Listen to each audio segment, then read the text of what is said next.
decorations, or more SOL rats and mold. And the Steelers and Ravens have been postponed for at least 6 days. Is the NFL handling this game the right way, or should it have been trashed? Join the conversation by commenting live on YouTube, Facebook Live, and Twitch. This is the Fifth Chapter with Dennis Fithian and Brian Chapman. He represents the mitten by way of Penn State. When Chapman gets to talking sports, the people can't wait. He represents the mitten. Be a true EMU, but cut Dennis in the fall and his veins bleeding blue. They got respect around the state. When that light turns red, so don't sleep on these dudes. Just invite your friends to cut your nap short and tip your cap for and sit back for the Fifth Chapter. Brian Chapman. Dennis Fithian. When they open their mouths, they spit in the facts, bro. This ain't even optional, man. You just have to tune into YouTube to watch the broadcast or download it to your phone to peep the podcast. They mix laughter, they get after. It's all captured in the Fifth Chapter. That's right. Welcome to the Fifth Chapter. I am Brian Chapman. He is Dennis Fithian. We're glad that you guys are awake for our show, unlike Nate Robinson, who I think is still fast asleep. I wouldn't mind taking a nap myself. I had a mustache yesterday, first time ever, chap. You know, I shaved it up for the Movember movement. Okay. Today I was going to keep it for the show, but I just couldn't do it. So did it remind you too much of the disappointing end to the month of November from Michigan football? Maybe that was it, or I kept looking in the mirror and thinking that I was ready to pull like I was a Hamtramck police officer, so I couldn't figure it out. Yeah, I'll tell you one thing about that game on Saturday afternoon. I mean, it was nice for Penn State to win. It obviously didn't get me as excited as a typical Penn State win over Michigan gets me. But one of the great things about it is, after about the second week of the season, I decided that I was just not going to wear any Penn State gear outside of football Saturdays until either Penn State won a football game or the season ended. And finally they won a football game, so I can wear this Penn State shirt. And I also hadn't been putting my Penn State jerseys up in the background. Today I've got both of them up, the home jersey and the road jersey. Yeah, well, it goes to show you, everybody loves a winner, and that particular game I found very boring and hard to sit through, and, talking about falling asleep, man, it was a tough one, and, yeah, I agree. You have to be a real diehard, man. It was just like, it seemed like two bad football teams playing, because it was. Yeah, it was not an exciting team. It was not an exciting game, even for me, despite the fact that my team won. But definitely want to thank everybody out there who is tuning in for episode 58. We've got 5 more fantastic chapters for you. Thanks to everyone who's watching via YouTube, via Facebook Live, and via Twitch. And also to those who are listening via Apple, Google, and Spotify. We recently passed 800 total podcast downloads. So want to thank you guys, all you guys out there, for downloading our podcast, for those of you who like to listen to the show. And of course, the show is available right around 10:30 or 11 o'clock on the day of each broadcast. If you want to download the podcast, make sure that you like, make sure you subscribe, and you can participate in each show by sending in your feedback via Facebook Live and YouTube. Dennis will be reading it throughout the course of the show. Let's take a look at today's book for episode 58. In the second chapter, finally, Matt Patricia and Bob Quinn have been fired. We'll tell you whether we're optimistic about the new, unnamed, unannounced regime, or we predict another SOL failure.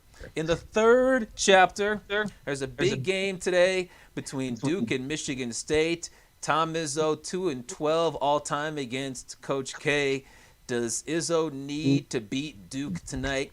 In the fourth chapter, Steelers and Ravens were supposed to play after the Cowboys and Washington FT on Thanksgiving. They still haven't played it. It looks like perhaps they could be playing tomorrow at 3:40 p.m. Is the NFL handling this situation correctly? And in the fifth chapter, we've got the major wager to try to bring you guys some money. The economy's down, but perhaps sports betting can fill your pockets so that you can head out to do your holiday shopping with lots of money in your pockets for family and friends.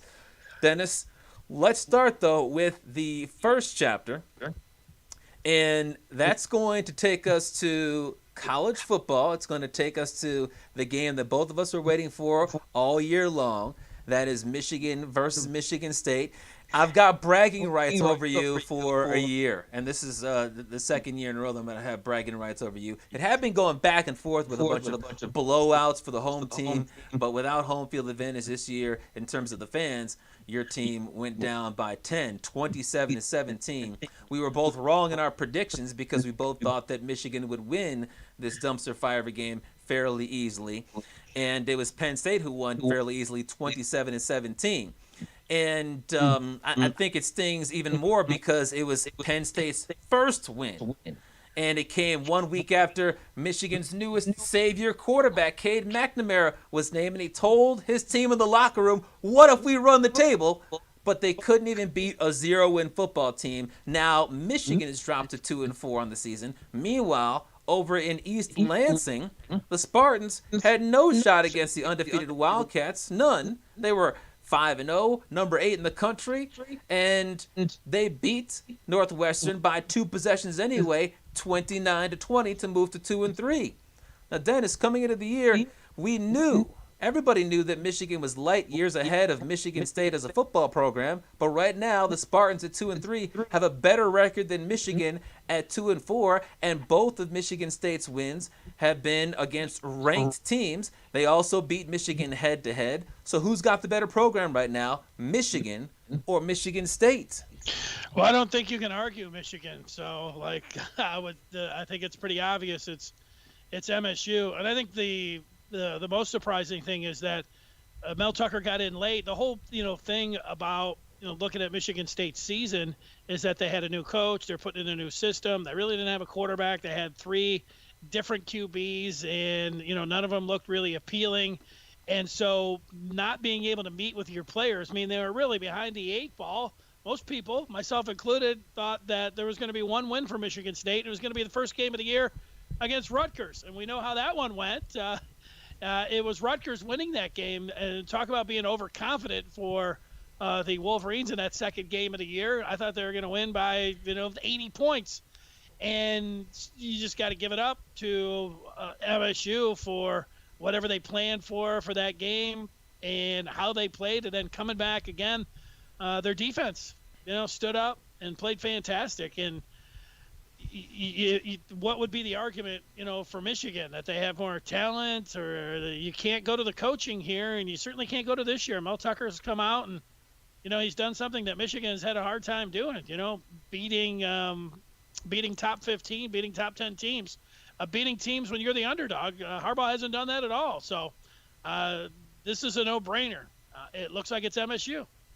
Yeah, and not only has he beaten 2 underdogs, he's beaten 2 teams while being a double-digit underdog in just his first, 5 games. I never thought I'd be saying in 2020 that it's going to be Michigan State over Michigan, but that is the case right now. Better record, head-to-head matchup. Both teams have 2 wins, but Michigan's wins are against Minnesota and Rutgers, and Michigan State beat a couple of ranked teams. Obviously, Michigan had no business being ranked, but Northwestern certainly did have business being ranked. And, the final score isn't necessarily indicative of how close the game was because they had that lateral that was returned for a touchdown at the end, but they won by 9 points against the Northwestern Wildcats to get to 2-3. That's a heck of a lot more impressive than 3 overtime wins against Rutgers. Neither team is good. I think everybody would agree with that. The Spartans have the worst offense in the Big Ten. They haven't even scored 100 total points in the conference. You mentioned they lost to Rutgers. They've been blown out twice. But this is a big surprise for both programs right now because both programs expected that the Wolverines would be far ahead of the Spartans based on what happened last year, based on Tucker getting in so late. And now we're sitting at a point right here with the season only a couple of games away from ending where it looks like Tucker has passed Harbaugh. You got Tucker moving in the right direction, ascending perhaps quicker than average, or quicker than expected, even if he doesn't win any more games, whereas Harbaugh is going in the wrong direction in year 6. This isn't like a new program for both teams. It's year 6, and the only advantage I see that Michigan has outside of overall talent is perhaps the quarterback position, but All McNamara did was shine against Rutgers and wasn't very good against a bogus Penn State team. Yeah, well, you're showing your true colors. You're showing a disdain for the process. I mean, that's pretty obvious. That's what's going on here. Well, That's what Jim Harbaugh had to say yesterday. yeah, that's exactly what he had to say. And if you missed it, here is what he told the dishonest media about what's going on in his program, and it drew a lot of ire from Michigan fans and those around the Big Ten. There's disdain for the process by some, but to us that's the whole ballgame, and so keep What do coaching, you mean keep by learning. Yeah. What do you mean by disdain for the process? I think sometimes, I mean, outside of the program, I think people, I mean, very results oriented, and not as and the process to us is very important. So process not as important outside of the program as it is to us inside the program. So, Dennis, what did you think when he made those comments about the process being more important to those inside the program and results are more important to those outside of the program? Yeah, I thought he stuck his foot in his mouth there. Like, look at, we don't need to patronize people and talking about inside the program, outside the program. You want to talk about the process that you're going through, and that's code word for we don't have we got a lot of young players, and we've got a lot of injuries, and we had a lot of opt-outs. That's one thing. People weren't going to like that anyways, but to talk about people that are interested in results, and it's a results-oriented, it's like, don't be stupid. I mean, what, you think you weren't going to get criticized for saying that? He stuck his foot in his mouth. Like, if he had a chance to go back, he could talk about working on the process and, looking for buzzwords like that. There's not a whole lot he can say. Like, you're getting slapped around by a winless Penn State team, escaping against Rutgers. It's a complete disaster. This season has been, and his head's spinning. He doesn't have anything to say right now. I mean, this was a coach that has had success in the past, and since he's coming to Michigan, his first 3 years weren't all that bad. When you look back and where he was going here, but these last 3 years, it's like, if he was ascending, if he had his first 3 years, these last 3 years, and then his first three now, you could say, hey, he's ascending, if that makes sense to you. But it doesn't look like that. There's really nothing to hang on to. Michigan fans are hanging on to a top 10 recruiting class and a 5-star quarterback, and that Brian Kelly was had some really had a bad year. Mark D'Antonio had a bad year, and he was able to bounce back. Mm-hmm. That's what Michigan fans are grabbing onto, but mostly they're grabbing onto that 5-star quarterback, and it's you just like a little bit more. I know most coaches, they don't have much to say at their news conferences, but when you're asking about the running backs and this stupid rotation that he's come up with, it worked against Minnesota, and I like the idea of coaches going out of the box or zigging while other teams are zagging. But when he did it against Michigan State and it didn't work, you do what every other football team that's ever done. You go with the hot hand, and you allow that player, and you get some kind of 75-25 split. But he kept doing it against Michigan State. He kept doing it against Indiana. He kept doing it against Wisconsin. And he's just lost it. The team is young and has had a lot of injuries, but he's had a really bad year. And both of his coordinators have been terrible this year too. But he's been the worst. Yeah, you want to sit there and talk to the media, which is basically talking to your fans and say we have a lot more interest in the process. Fans don't care about the process. I mean, they care about the process, but not nearly as much as they care about the actual game. It's like Allen Iverson. He cares very little about practice because process is a code word for practice. Talk about, well, look at what we're doing behind the scenes in practice, and we're fighting hard in practice. But based on what you're doing in practice, it's resulting in almost losing to Rutgers. It's resulting in losing to the worst Penn State team since, 2003 or 2004, and allowing, get this, 254 yards rushing on 50 carries to a team that was down its number 1 running back, its number 2 running back, and its number 3 running back. You had two quarterbacks and two true freshman running back account for 254 yards on the ground, and you want to talk about I don't you guys are too interested in the results. Michigan fans and the Michigan alumni and the boosters and all that aren't paying for terrible results because Michigan's having great practices. Nobody likes to pack 100,000 folks in to see Michigan practice, not even for the spring game. Well, it's a good point. The only thing we have are the results. We don't get to see practice. No news comes out of the practices. You're tight-lipped and won't even tell us what's going on with the process. Like, you could say, well, what's going on with the running back? I'm not talking to him. He's working through something. We're not telling anybody anything. So we're doing everything behind closed doors, and we really like our practices. We can't tell you anything about any of those practices, but you guys are too focused on the game. Well, I mean, when you really start breaking it down, you just have to laugh. It was, he stuck his foot in his mouth here. He's having a terrible season. And almost anything that he was going to say there was going to get picked apart. But he picked a couple bad words to string together there. Yeah, You know what? We're going to be worried about the results that are on the field when you're one of the highest paid coaches in the country. And it's Michigan. We're going to expect you to show up a little bit better and have your team play with a little enthusiasm against a winless team. We're going to expect a little bit more when you barely escape against Rutgers, when you get popped in the face by Michigan State. I mean, what a pitiful season it's been. Let's be a little bit more forthcoming if you're Jim Harbaugh, all right?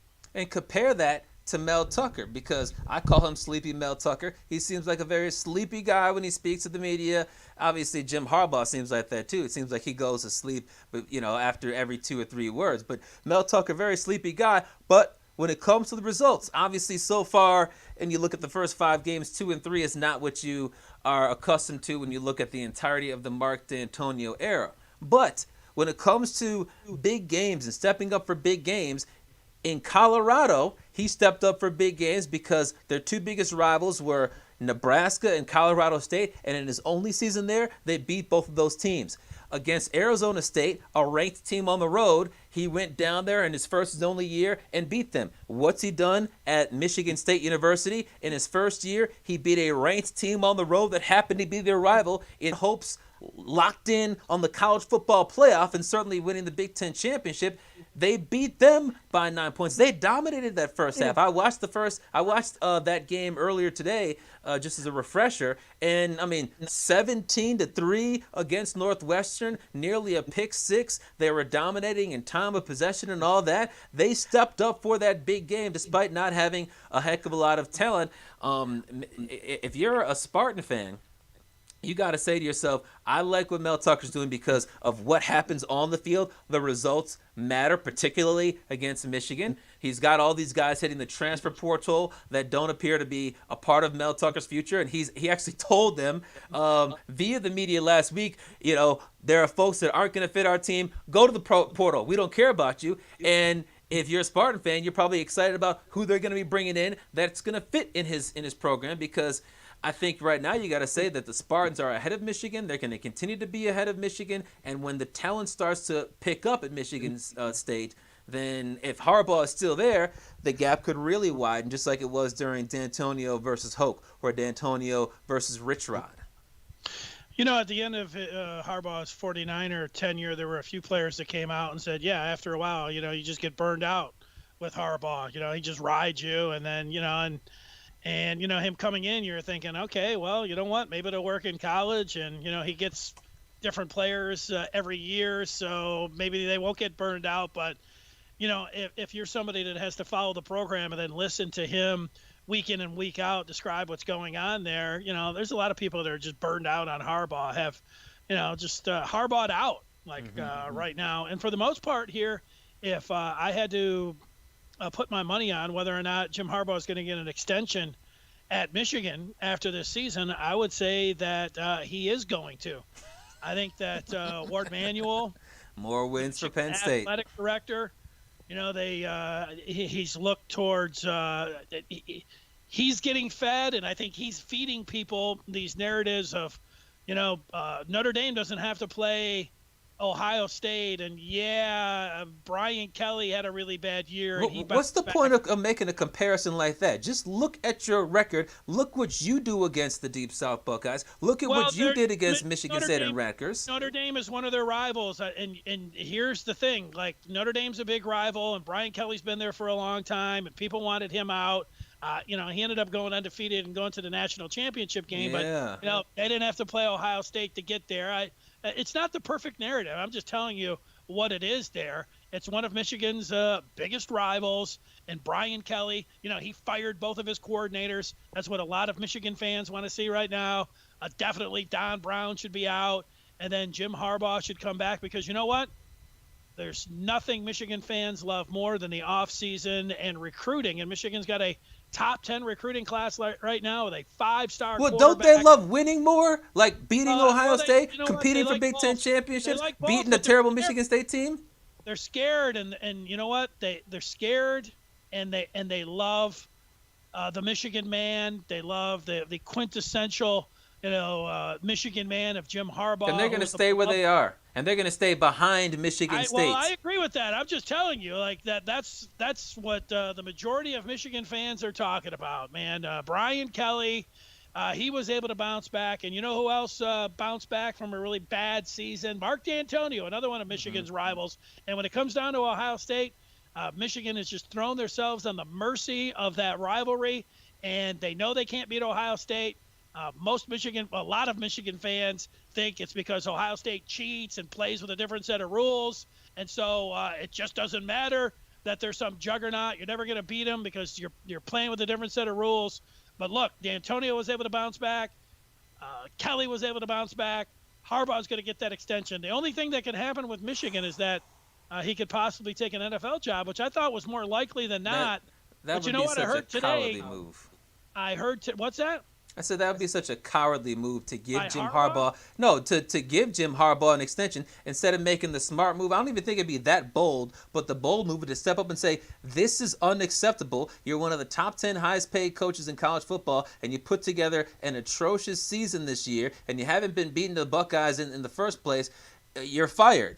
That's what needs to be done, to sit back and say, hey, you're not meeting any of the expectations we had. Here's more money and more years to keep doing the same thing. I mean, how cowardly would that be? The hard part is that Michigan has 110,000 people in that stadium, and most of those people in the stadium, I don't know exactly where the ticket sales and everything are. They still believe in Harbaugh. They still love that Michigan man, and they love those recruiting classes. And at some Not point, the Michigan fans I talk to. well, there's a lot of them. Like, there's a lot that are Harbaugh'd out and are ready to move on, and people that really look at it, and try to take the emotion out of it, of him, playing for Bo and all of those things. I think they're scared about bringing somebody else in, and that they know that it's going to be a rough 3 years if you bring somebody else in, and they know that recruiting class is going to be gone. So they're like, well, let's just take another swing with Jim. And I just think I think a lot of Michigan fans' expectations have changed towards Ohio State. They know they can't beat them, and so they like Jim Harbaugh. They like his act. What's to like about him? Bo Schembechler? I mean, folks talking about what he did when he was a player, when a lot of those players or a lot of those fans weren't even alive back in the 1980s. I mean, I can't imagine any Michigan students think that. Alumni and former players only take up a really small portion of the Michigan fan base, but the Michigan fan base really looks to former players and what alumni have to say, and what a lot of former players and alumni, not Brian Griese, he said enough. I was about to say that. He said enough is enough. But a lot of the alumni and former players are saying, hey, you know what? These guys are graduating, and he's turning them into men off the field. So that's the narrative. You might not like it. I don't like it.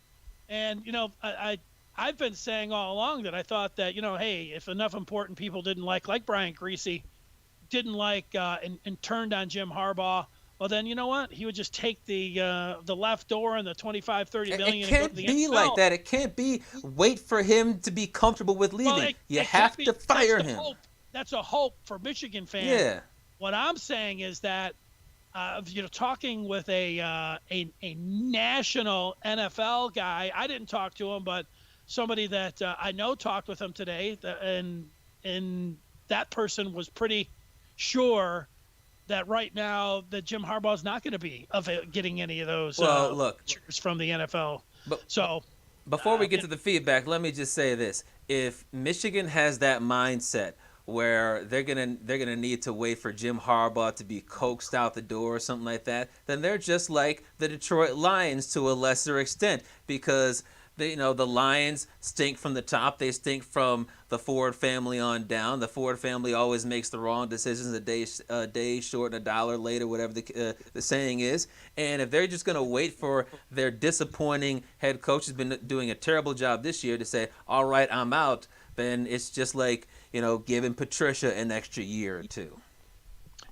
Yeah, well, I agree with you. It is enabling him, and just wishful thinking if you're a fan, or just hopeful that that he decides to that one of these NFL teams change their mind and go after him. But yeah, there's it's pretty sad if you're a Michigan fan that's looking for a change. All right, we do have lots of feedback on this particular topic.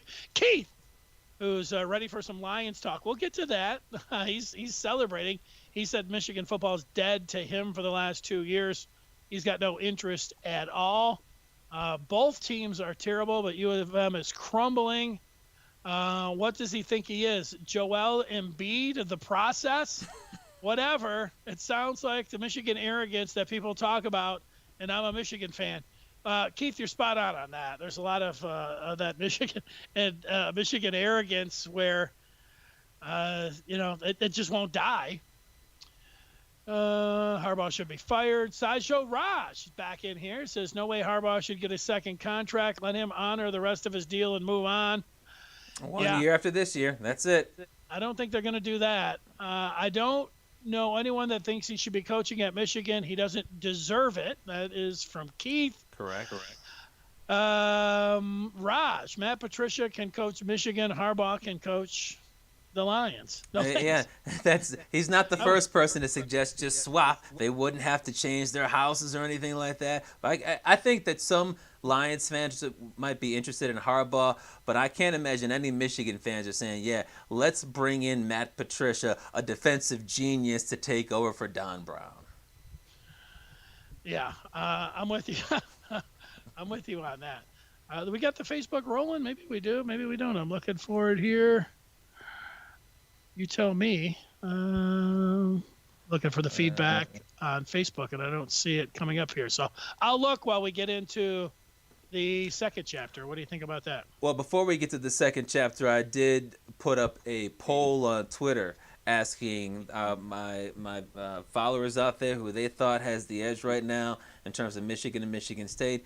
And just like we were saying, Michigan State is the better football program right now. There's still 20 hours to vote. 72.5% say that Michigan State, not the team down the road, has the better football program right here and right now.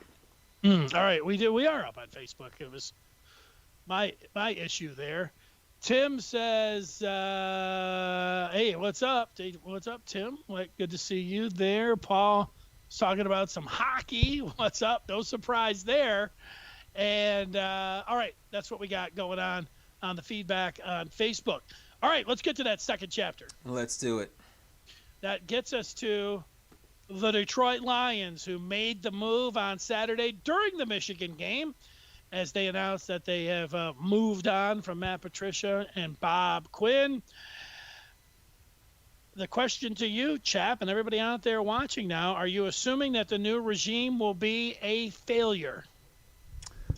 Yes, I am. And I think this is a lot different than is the case for most fan bases and most teams when they make a regime change. I think, obviously, here in the Detroit area, we're very familiar with regime changes. Al Avila taking over a few years ago, and we've had a couple of managers coming in and out from Awesome, Mr. Gardenhire, and now Hinch. You look at the Detroit Lions, they're changing every 2 to 5 years. You look at the Red Wings, they just brought in Steve Yzerman. The Pistons have a new GM, and 2-3 years ago, they brought in a new head coach to take over after Stan Van Gundy left. So we're pretty familiar with regime changes, and when you think about those regime changes, there's always a sense of optimism. Oh, the previous duo or the previous guy got things wrong, but I'm going to give this guy the benefit of the doubt. I think that this guy can do the right thing based on what he's done in previous endeavors, previous coaching stops, based on the previous regime that he was a part of. If he was an assistant with Oklahoma City in the case of Troy Weaver, or an assistant with the Patriots in terms of Bob Quinn, or was a general manager and successful in another area on another team like you had with Steve Yzerman. People in general like to give the new guy, the new team, the benefit of the doubt. And I decided a few years ago that I wasn't going to do that. And when it came to Matt Patricia being hired, I assumed that he was going to fail, while most folks said, hey, let's look at the positives. Let's look at how he's a rocket scientist. Let's look at how he was a part of a team that went to several Super Bowls. Let's look at how he's the best friend of Bob Quinn, and Bob Quinn finally has his head coach there.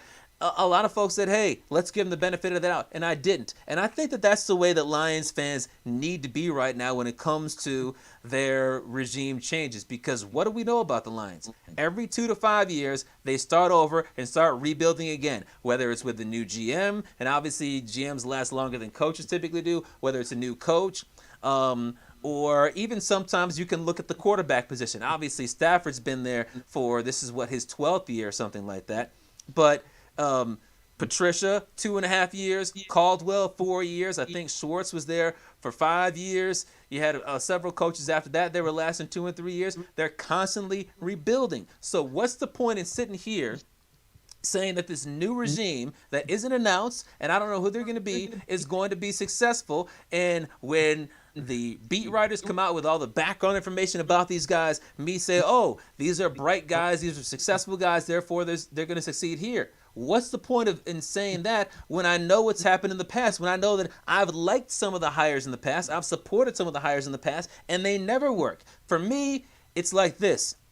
For the Detroit Lions, it's same old Lions until proven otherwise. Not until they decide to clean house, not until a different family member takes over and says things are different. It's same old Lions until proven otherwise, and proven otherwise does not mean the typical proven otherwise from the Lions fan base, which is, hey, let's win 2 games in a row to get to 500 at 3-3, or hey, let's get to 9-4 with 3 games to go before we tank out the final 3 games and get crushed by 20 points in the playoffs. For me, it doesn't even mean making the playoffs or even winning a playoff game. You win 2 playoff games over the course of 2 or 3 years, preferably in the same year, then we can talk about the regime change actually working. But until then, I don't give the Detroit Lions the benefit of the doubt because they don't deserve it. Yeah, I'm with you on that. You know, for the most part, all teams in the NFL, when they hire a new coach, they're more likely than not to work out. I mean, that's how it's gone. And if you look at the percentages, and for the Lions, we know that it's never worked. You know, if Sheila Hamp didn't have that 4-letter dirty name that she continues to go with, then it might be different. And it starts with an F.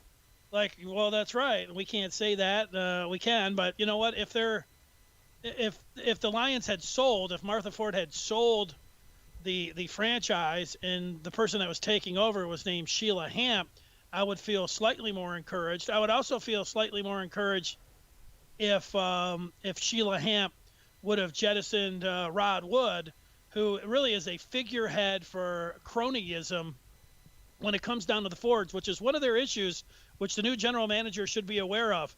And I know in all business, you know, you got to suck up to the boss, and you know, but the Lions have taken that way too far. You get down there, everybody in the organization is always brown nosing, and it's gone way too far. And her keeping Rod Wood in there, who's going to be in on the decision making process, a guy who we all know knows nothing about football. And even on the business side, you know, people are like, well, he's done some good things on the business side. He told everybody he was going to raise ticket prices, not only this year, but next year, and then took the money and put up some Jumbotrons. I'm not all that impressed on the business side either by Rod Wood. But he should got be them out, too. cheerleaders. He brought the cheerleaders in. Yeah, well, that's because William Clay Ford had his hands up the skirts of some of those cheerleaders, and his old lady would never allow him to have them. So that's why she did it when he finally passed away. There's the little story about that when it comes down to the Fords. But that's a true story. Yeah, that's a true story. That's pretty close to that. Ask Caputo about that story. Okay. So yeah, like trusting that, you always like to say, well, why don't you just give them a shot? Well, you don't give them a shot because they are the worst organization in all of sports. Well, I see what they're going to do with their general manager and their coach and watch all of their moves with interest. I will. But a part of endorsing anything that they do or believing that they're going to have success, I would put my money on it being a failure. For anything that anybody that has the last name of Ford that's going to continue on with keeping with Rod Wood in place. And the team does not deserve the benefit of the doubt until they win a playoff game. They do that, then I'll go back and say, you know what, I really have to give it up to Sheila Hamp, even though she kept, that dirty 4-letter word and kept Wood, another 4-letter dirty wood, or another 4-letter dirty word. With this franchise, and I got to give it to her. Now, if you're just some wide-eyed Lion fan that's always like, hey, we got a relatively new owner, we're going to have a new GM, we're going to have a new coach, probably going to have a new quarterback. Hey, that's a brand new start. Let's, get behind them and go for it. That's the essence of being a fan. Well, then, you know what? You just haven't been tainted by the decades of, this franchise that is the worst in all of sports. And if you can keep your head above water and still cheer and just be wide-eyed and all behind the worst franchise in sports, well, that's on you. Most people look at it and just don't get behind them and are more in the category of you and I.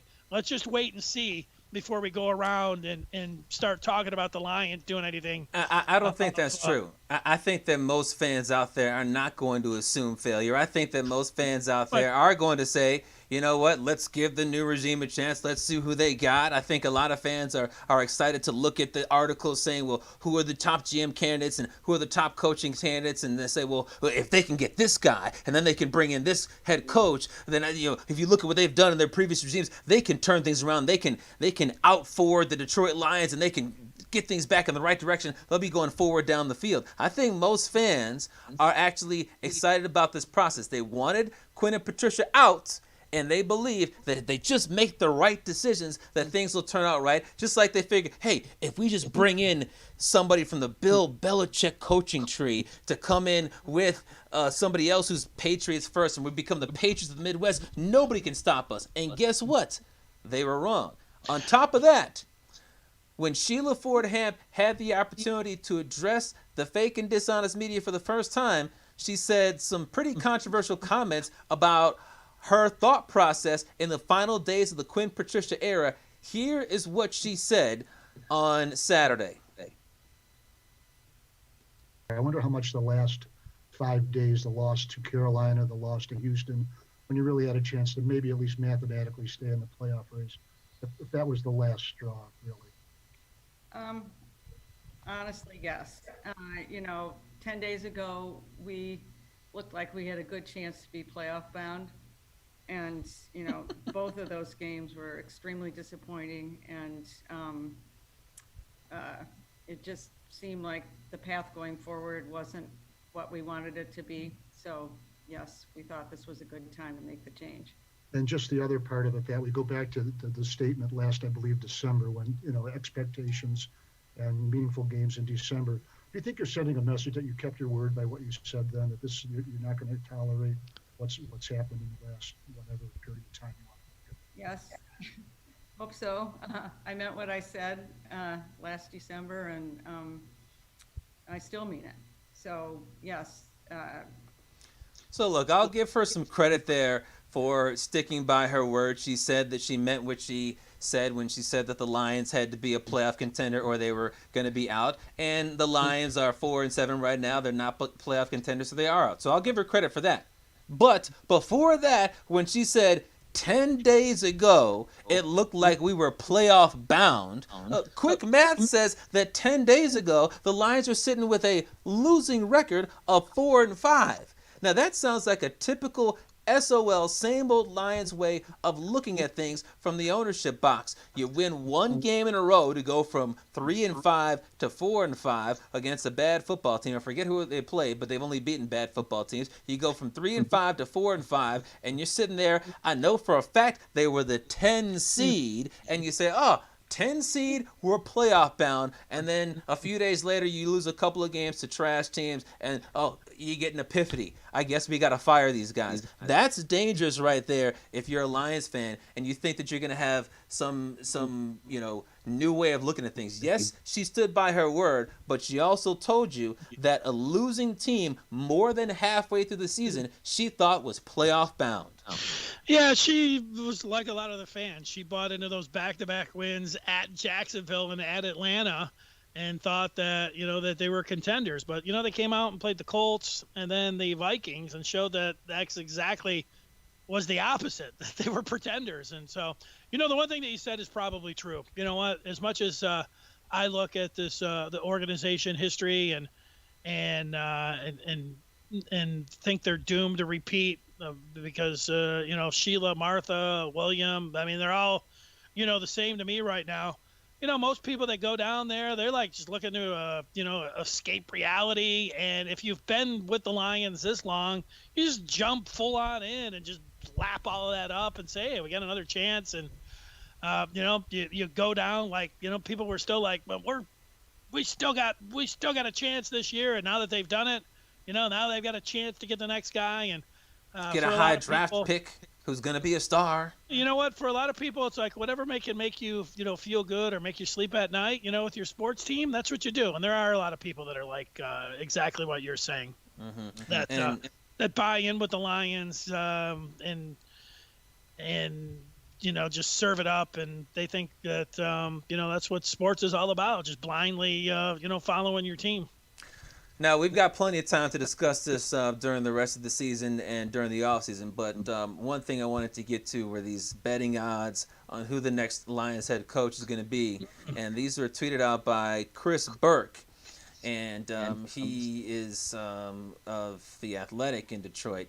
And he says that the leader in the clubhouse right now is Robert Saleh, the defensive coordinator from the 49ers, 11-2 odds. Eric Bieniemy, 6-1, the offensive coordinator for the Kansas City Chiefs. And then rounding out the top five, you got Lincoln Riley, head coach of Oklahoma. J.I. Block M. Harbaugh, 7-1 odds, head coach of the University of Michigan. And then the offensive coordinator for the Dallas Cowboys, former Detroit Lions undrafted free agent backup quarterback Kellen Moore, odds of hiring him are 15-2. And actually, let me throw this in. Darrell Bevel at 8-1. Out of those names that you see there, who stands out to you? Yeah. Well, the first three, but the one thing about Bieniemy and Lincoln Riley, you have to ask yourself, if you're Eric Bieniemy, do you want to go if the Jets are saying, hey, we got Trevor Lawrence and, here's $50 million. Do you want our $50 million or do you want the Lions $50 million? If I'm Eric Bieniemy, I want to go and hitch my wagon to Trevor Lawrence. It's the same thing. Lincoln Riley's thought to be, and he is, a fabulous play caller. You know what? He's going to be going to somewhere, whether it's Zach Wilson from BYU or Justin Fields. Do you want to take the $50 million from the Jags or do you want to take the $50 million from the Lions? What's more appealing? I think it's more appealing to go with whoever that second quarterback or third quarterback off the board is. Now, maybe the Lions, wherever they end up, I saw a mock draft where they're inside the top 10 and all of the quarterbacks that we talked about, even Trey Lance, were off the board there. And, the Lions, ended up taking Micah Parsons. It was the Athletics mock draft. You want to go in and with a quarterback of Matt Stafford, who's been around for 12 years, who might be ready to get out of town. You're going to take that $50 million. So I don't. That's a long answer to say. I think Bieniemy and Lincoln Riley, that the Lions aren't going to be in the driver's seat for those guys. But I think Saleh would be somebody that I like him. And I talked with him last year. Did an interview with him. Talked about his time growing up in Southeast Michigan in Dearborn and all the different staffs that he went on from Central Michigan. He was up at Michigan State, all the way that he went around to his route to get out to San Francisco with Shanahan. And you know what? He got the great endorsement this week from Richard Sherman, and he's done the job with guys that are hurt. I think he would be a good leader. I like Saleh, so that's who I think would get the job. If I have to pick today, that's who I think the Lions. The rest of that list there, like I'm Not Kellen Moore. I'm not thinking about Kellen Moore. I'm not thinking about Darrell Bevel. You Nick know, Saban? Leftwich is tough. Leftwich is a tough one to figure out. You know, I don't want any part of Leftwich. He's got great weapons right now in Tampa Bay with all those receivers. They've got 2 solid running backs. They brought in Tom Brady, and they're 7 points per game, which looks pretty good. But they're 15th in yards per game, and the reason that they're scoring so much is because they've got a defense that gives them the ball back so quickly, so they don't have to put up so many yards to get the 7th most points in the league. But you think about some of the games where they've just had complete duds, and you think, wait a second, you've got arguably the best quarterback of all time. Maybe he's not in his prime anymore. You got Godwin, you got Evans, you got Gronk, you got a couple of good running backs. This should be a top 5 to top 3 offense in terms of points per game and yards per game. I think he's been a disappointment this year, given all of his weapons. My top 5 in no particular order would be Bieniemy, Saleh, Joe Brady, who was the offensive coordinator last year at LSU and is now the OC at Carolina, Harbaugh, and also Arthur Smith, the offensive coordinator for the Tennessee Titans. Yeah, I've got Arthur Smith on my list. I just dug it up here. I'm with you on that. I also put down Dabo Swinney's name there. Maybe you could, but I would take you back to what Lincoln Riley and what Eric Bieniemy are doing. If Dabo Swinney's coming out, he's following Trevor Lawrence. So I don't think the Lions have any shot at. Or he could go to Houston and go with his other former quarterback, Deshaun Watson. That would be a lot more appealing than coming into Detroit and going with Matt Stafford in his 13th year, or Trey Lance, or Zach Kyle Wilson. Trask. Yeah, there you go. So, yeah, the GMs going to the Chiefs organization, the Ravens, the Colts, the Seahawks. You know, one thing people are like, well, it's really about the GM. That's fine. Like, you don't need this. You know, I know they all put out these search committees and everything else. It's really when you're Hamp. When you're Sheila Hamp and whoever she trusts. Unfortunately, right now, it seems like it's going to be Rod Wood who's going to be in that room. But it's listening to the presentation of those 5 GMs and which one strikes you as they have to get another consultant because, they're not football people. Obviously, I don't agree Sheila with Hamp. Get a president that you want to put in there, and you hire somebody else in the organization. Look, I could give you the 5 names that you could sit in there from the Chiefs and the Ravens and, the Colts assistant GM, and you just have to have somebody that you sit in there and whatever plan you like the most, whatever person grabs you the most, that's the one you pick. I don't think they need But they're not going to know what's a good themselves plan or not. What's that? They're not going to know what's a good plan and what's not a good plan. Which is why they need to get some sort of consultant or something like that, because Rod Wood, he got his role after saying, I'm not a football person. So when it comes to making football decisions, who should be the GM, who should be the head coach, he's going to be teaming up with Sheila Ford Hamp, but they don't know what skills sets they should be looking for. Therefore, even though last time it didn't work when they brought in Ernie Accorsi to bring in Rod Wood, they need to do the same thing, hire a consultant and say, all right, here's $100,000 or $500,000.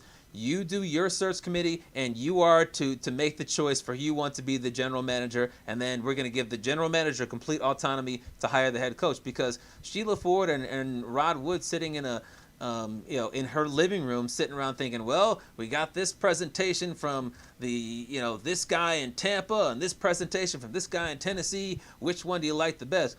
Oh gosh, well, with my 0 years of NFL experience, I would say we should go with. They have to hire somebody that knows some about what they're doing as a consultant, or else it's going to be those 2 non-football individuals making very important football decisions for the same old Lions. Yeah, well, the last time Accorsi, like these guys that are coming in that are helping him out, they're just going and hooking up their friends. I almost like the idea. I know Herman Moore, threw the name Spielman out there for the general manager. I almost like the idea of, you know what? Let's, as the consultants, if we're going to have somebody, do I want the consultants that are around the NFL and have this sheet of paper about these are the next GMs and these are the guys that are going to sit there and essentially make the pick for the Lions? If I would trust a team of Herman Moore and Chris Spielman, Barry Sanders, maybe throw another two people in there that I could come up with in another hour. Let those 5 be your consultants. That's along fine. with Sheila. And that's the direction that I would go, rather than throwing themselves on the mercy of the league, saying, "Hey, you appoint us." Oh, that's GM. I didn't say who the consultants have to be. I'm just saying that you need to hire consultants as opposed to Sheila Ford using her massive knowledge of football experience to say, me and Rod Wood know, based on our interviews and our years of football experience, that this guy is the right guy to be our general manager. What's the what kind of feedback are we getting? Probably not very good. No, let's see. Not very positive towards the Lions, but let's see here. Good. Michigan. Hire Barry Sanders as the next GM. This is from Raj. Harbaugh as the head coach and draft Justin Fields in the first round. That is a winning formula for the Lions moving forward. Lomas Brown is a consultant as one of the 5 there. I mean, he knows something about football. I mean, isn't he on the radio play-by-play broadcast? So Yes, he is. I'd be a little bit concerned about having a complete slappy on there. But he knows more about football than Rod Wood. So I don't know. They're football guys, but I mean, if you're a slappy, you want what's best for the team. You want what's best for the organization. So Yeah. I mean, I don't know. Like there's 4 former Lions. I mean, who else do you want to put on that panel as a consultant that's going to listen to the GM who's going to tab the next one? That's like, just because they play, like, Spielman's brother is a GM. He seems to be one that he's been involved in football the whole time to have a voice in there, to be involved in the consultants, or he should be picking the consultants who are going to pick the GM. Mm-hmm. I'm for that. Yeah, I'd be okay with that too. But in terms of Ford or Wood and Hamp, Wood and Hamp don't really do it for me about picking the next GM. No. But they're going to have to make some sort of decision. Yeah. No. Well, you're right about that. All right. And that's the feedback about the Lions. All right. Let's move now to the 3rd chapter, and that takes us right to college basketball. The season started just under a week ago, and we've got games like the Champions Classic going on right now, where every year Michigan State plays a big-time blue blood, and they usually get smoked. Right now, at the half, Michigan State is leading Duke 37-33, so there's a positive sign for Michigan State fans. And thank you to those who are tuning in during halftime to watch this episode of the 5th chapter. Spoiler alert, Dennis and I haven't been watching the first half of the game, so we don't know exactly what's going on outside of the fact that Michigan State is winning. But this year, obviously, they're playing Duke. There are no Cameron Crazies at Cameron Indoor Stadium, no fans, but Coach K is there. And in 14 matchups against Coach K and Duke, Tom Izzo is an awful 2-12. Now, this year, MSU, number 8 in the country, 2-0. Duke, 1-0 at number 6 in the country. Are you assuming at the halfway point of this game that the Spartans are going to blow this game and give Izzo another loss, or are they going to come away with a win based on what you've seen this season? And how important is it for the Spartans to eat that W in the 3rd game of the season against Duke? Yeah, well, the history has shown us it's not all of that important unless you want to cut down the nets. I mean, like, they're playing Duke, and, Duke's usually one of the best teams in the country, and they usually come up short. But you know what? The last time they played him with Zion Williamson out there, Michigan State was able to beat him there. So, they got that 1-0 going against them. I think the most important thing, like, if you've seen it all the time, Michigan State plays a top 5 team early in the season, then they lose, and then Izzo pops the hood, works on him, gets him into the, whatever, wins the Big Ten or wins the Big Ten tourney, and then goes on some sort of run and gets him into the Final Four. And, he always plays a tough schedule. And that's on brand. That's brand for Michigan State. Like, lose the game, but along with that, getting to those Final Four. So, I mean, if I'm a Michigan State fan, yeah, I would like to win it. It helps you out in seeding, helps your confidence, helps all of those things. Shows that you can play with, the best teams in the country. But really, what you're getting out of it is that you're playing the elite competition and you're really seeing where you stand and what you need to work on. And that's what Izzo is so good at. I watched Michigan State the other night play Notre Dame, and they looked awesome. I saw them a little bit against Eastern Michigan.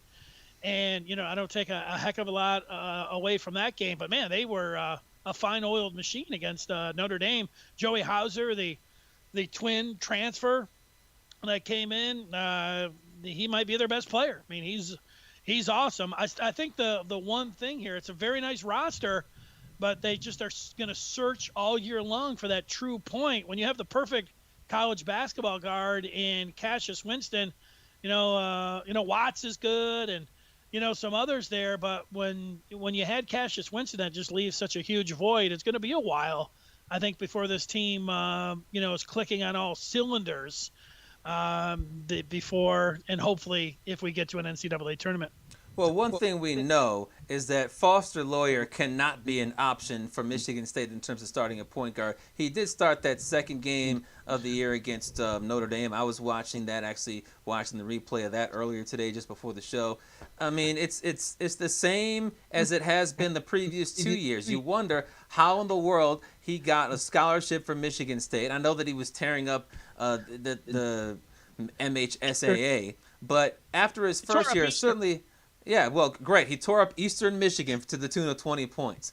But after his second year at Michigan State, you got to be thinking, well, isn't it time for this dude to hit the transfer portal? And then on top of that, where is the 4-star, 5-star, even 3-star recruit by Tom Izzo to come in and replace Foster Loyer? You knew for 2 years, if you're a Spartan fan, that the dude was a bust, and once Cassius Winston left, you had to have somebody better than Foster Loyer. I mean, last year, they were playing him for like 1 or 2 minutes a game because he wasn't any good. He doesn't play any defense. Yeah, he hit some threes against Eastern Michigan, but he doesn't create his own shot. And I was watching the Notre Dame game, and what did he do? He brought the ball up, and then he passed, and then he stood in the corner. Is that what a points guard's supposed to do? Just bring the ball up, pass, and stand in the corner? He was getting backed down by centers.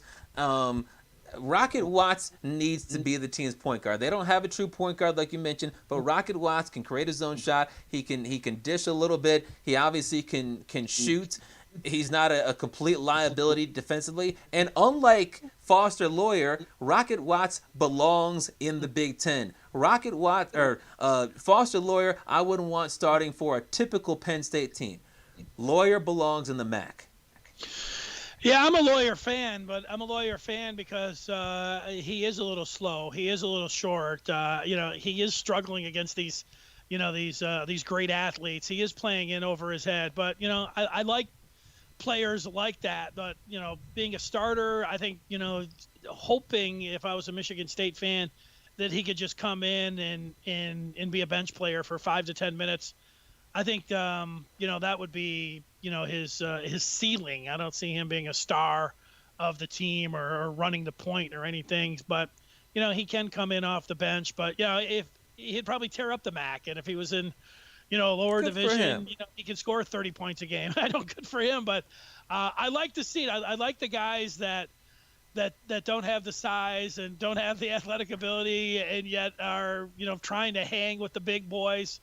I'm not really, I wouldn't call a sucker for that, but, I like the story with Loyer, and I just find a role of 5 or 10 minutes. That's the ceiling for him. How about find a role for him on the bench? I mean, he's not that big, so he's not going to do a great job of warming the bench because his butt's not big enough to do so. But find a role for him on the bench. Make him a graduate assistant. Something. I mean, he hasn't graduated yet, but I'll put up the box score so far at halftime, and you can see that Rocket Watts does have the start for Michigan State. 7 points, a rebound, an assist, a turnover, a foul, 3 for 8 from the field. So at least he's trying.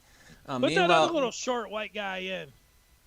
Steven, what's his last name? Oh, Izzo. Yeah, put him in. Yeah, that's where Foster Loyer belongs. He belongs to come off the bench in garbage time when they're playing, Oakland Community College, not Oakland University, Oakland Community College. But Foster Loyer, one of two. He's got 4 rebounds. That must have been when everybody just cleared out, and he's got 3 points. He's not doing much anything. Another thing to look at in this box score, you look at the 2 guys who could get drafted by Duke. Jalen Johnson, 2 of 5 for 5 points. It looks like he got into some foul trouble with 2 fouls in the first half. And then Wendell Moore Jr., 0 for 5, 0 for 3 from downtown, and all 4 points coming on free throws. He's supposed to be a pick in the 20s. Jalen Johnson could be a top 5 pick. So it looks like Michigan's doing a pretty good job defensively in the paint against those guys and also on the wing. So defensively, I think, is where Michigan State is going to be able to make their move this year because they don't have lottery picks like Duke has. They don't have first-round pick players like Duke has, and they're busy trying to find a role for Foster Loyer. Bringing in a guy like Hauser, I like his post game down low, but he's not a lottery pick or a first-round pick. Rocket Watts, could he emerge into a potentially low first-round pick by the end of the year? Potentially. Is Langford going to stay healthy? Who knows? But defensively, I think that they can bring it and give a lot of teams trouble. It looks like that's what they're doing by holding Duke to 33 points in the first half. Oh, wow, man. I was with you on the negativity with college football for the first chapter, with the Lions in the second chapter, but you've topped me with Michigan State with the negativity. I wasn't being negative. I said that they can hang with teams defensively. They don't have top level. I'm just talking specifically about Loyer. All right, we're running out of time, so let's get to this 4th and 5th chapter. The 4th chapter, we get to, it's the Ravens and Steelers. They're playing in a matinee on Wednesday. They were supposed to play on Thanksgiving, but we will see the end of Week 12 tomorrow afternoon. Chap, should they be playing this game? Well, I mean, the first thing we have to see is whether they have any more positive test results, because if not, they might have to push it back again. But this is an absolute joke. From Thanksgiving to Thursday to Tuesday to Wednesday afternoon football when fans are at work. I mean, we're not just talking about the fans on the West Coast in California where there's 40 million people. A lot of them are football fans with the game starting during their lunch break. But if you're a Steelers fan or a Ravens fan, you're still at work. Maybe you're working from home so you can have the game on in the background. But from 3:40 to 6:40 p.m., a lot of folks, at least for the first half, are not going to be watching this game. You got 22 folks that have tested positive. I think 20 are still on the COVID-19 list from the Ravens. You had a couple of guys, including James Conner, the Steelers, testing positive, and they just have to get this game in this week. No, postpone the game. Stop screwing up the entire NFL schedule because they had to push back the Ravens' next game. They had to push back the Steelers' next game because of all this. Just throw the game in the trash can, and if you need to come back to it after Week 17, that's fine. But don't screw everything else up in the meantime just to get this one game in. It's stupid. Yeah, I disagree with that. It's a pandemic. You get a pandemic pass here. You push it all the way. Like they can't push it past Wednesday. But you know what? These are paydays for the players, and there's also it's not so much the gambling aspect, but there is an aspect of fantasy football. People want to see for the different players on their team, and they want to see them play. And I don't have any problem with them. I would have picked 3:40 on a Wednesday. I would have picked, try to get it, past 6 or 7 o'clock. I don't understand why they couldn't have done that. But there's a TV issue because I believe NBC or whatever was committed to airing the Rockefeller tree lighting ceremony or something like that. Well, that'll be exciting. I bet. I'm all right with it. The one thing about trying to push it at the end of the season, both of these teams, they're playoff teams. And you're adding in another week where you're going to have to give other pandemic, teams, so what? You go to week 17, you go to the playoffs. That's how it works, unless you're a 1 seed. So then pushing it back, I would rather see them try to get it in here in a week 12. So I have no problem with that. I would like to do that, but don't have them delaying games by 6 days and then screwing with 2 consecutive weeks of football. I don't. What do you mean they're screwing? They're not screwing with anything. Yeah, because games that were supposed to be played on Sunday by the Steelers and Ravens have to be pushed back to Monday and Tuesday of next week. So, I mean, That's all right. It's a pandemic.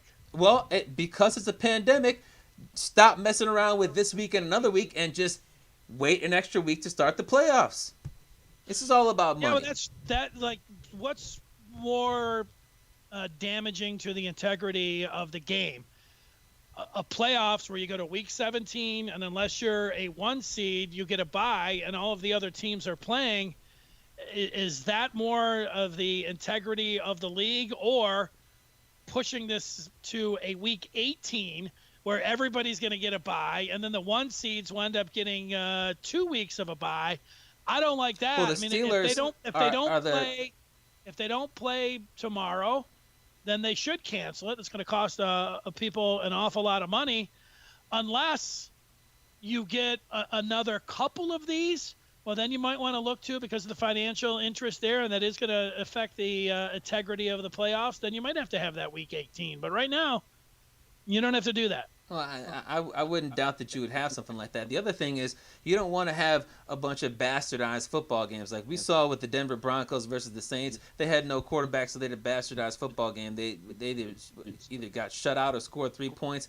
Look at what's happened to the Ravens. They practiced for the first time in 11 days yesterday. They had earlier today, they practiced for the first time in 11 days. Yesterday, they had a walkthrough where players showed up at the facility in the morning and were waiting all day to find out when they could come in, and they didn't have their walkthrough until the evening. How much of a football team are we going to see of the Ravens when they have all these players on the COVID list and they haven't practiced in 11 days? That's not a true representation of what the Baltimore Ravens are. They're going to have no shot against the Steelers. The reason that they're going to play this game tomorrow is for money. The Steelers are going to smoke them.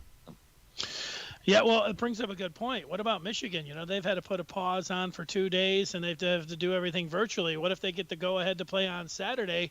I know you have a disdain for the process, but they're not going to be able to go through the process of practice, and they're just going to have to rely on the results on Saturday if they get the green light, or they won't have the practice. I'm just kidding with you. All right, let's go to the 5th chapter. Let me look at the feedback here. Keith likes the idea. Dennis, use some of your former players who are dialed in. That's going back to the Detroit Lions. All right, that gets us to the 5th chapter. Chat.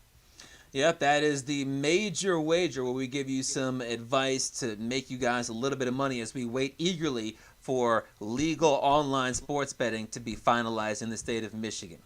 Yeah, I guess in the future we'll just be able to show everybody our bets, as we're just making. Flip our phones around. See, I made the bet. Yep. I'm going to put my money on. I had Arizona against the Pats, and I put 100 on that game, and Zane Gonzalez had it wasn't a chip shot, but a 45-yard field goal to win that, cover the 2.5 points, get me $100. And he missed it. Pats came down, kicked the field goal with Falk, and that was a very tough way to lose a football game. But I'm down 100 now. I'm going to go to I love picking the Browns this year, and they've been relatively good to me. They're going to be at Tennessee. You crunch all of these numbers. Records are the same. A lot with these teams are the same here. Yeah, Tannehill and Derrick Henry and the way A.J. Brown's got it going now, give that advantage over there to the Titans. But everything even here in a big 5.5 points has me feeling like the dog pound that I want to go with the dog here and the Browns, and I'm going to put 100 on this one. All right, well, last week on our show on Tuesday, I picked Ohio State minus 28, and obviously they didn't play, so that was a push. Tonight, I'm going to go with Marquette. They are a 3-point favorite against Oklahoma State. It's a home game for Marquette. The game started at 7 p.m. Oklahoma State has Cade Cunningham, a 6'8" shooting guard, who is the favorite to be the number 1 pick in the 2021 draft. Pistons fans should be well aware of him. Oklahoma State's 2-0, but they played nobody. And you look at one of the teams they faced, UT Arlington, a terrible team last year, 14-18. They only beat them by 17 points. Marquette hasn't played anybody either, but they won their first game by 42, their second game by 25. They also didn't have to travel, unlike Oklahoma State. Plus, my sister went to law school at Marquette. She's a Marquette lawyer. So give me Marquette -3. And Sorry. I did check. Oklahoma State right now is up on Marquette by 2, so that's not good for me. All right. I wanted to check. I always wanted to see if that was going to work. Sounds like you can hear it pretty good. Huh? Yes. All right. Well, hey, that is going to do it for the 5th chapter. We had Thanksgiving off, so we ran a little long here. We had a lot to say. We will be back on Thursday, and we'll see if we're going to have look on what the weekend looks like for football. So for Brian Chapman, I'm Dennis Fithian. Thanks for watching, listening, all of those things, and good night.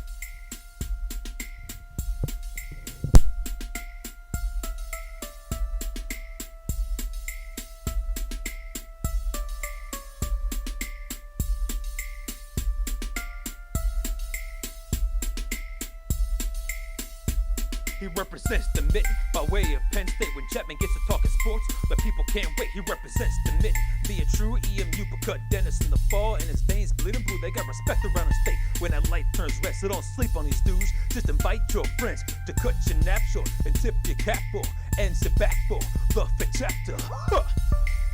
Brian Chapman.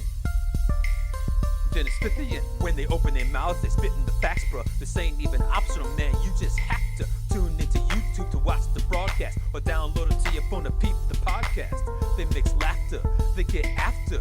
It's all captured in the 5th chapter. Huh.